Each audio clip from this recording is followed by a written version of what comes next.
Genre: realistic fiction. A difficult decision.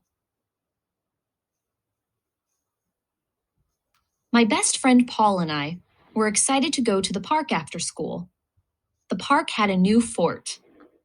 The parks department let the kids choose what kind of equipment to build, and the fort got the most votes.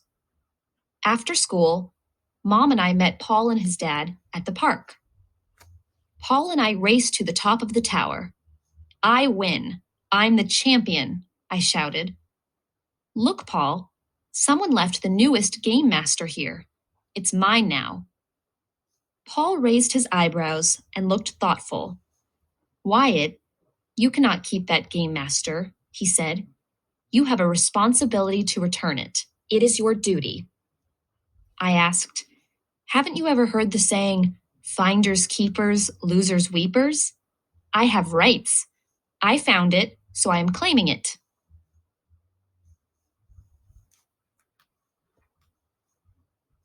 "You can do whatever you want, Wyatt, but you know it's wrong to keep it," Paul said.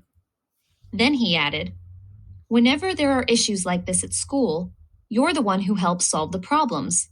Now you aren't taking your own advice." Then Paul added, "I volunteered my thoughts. If you don't want to take the help I offered, there's nothing I can do." Paul was right. I couldn't keep the game because it wasn't mine. The person who lost it would be upset. I cleared my throat and said in my best deep voice, "I've determined that you're right." "I'm delighted you decided to do the right thing," said Paul. We told my mother what happened. She walked around the park with us so we could try to find the owner of the game. Soon we saw a boy and his mom looking for something. He looked hopeless, and he burst into tears when we asked him if the game was his. "Yes," he wailed. "I lost my game master a little while ago.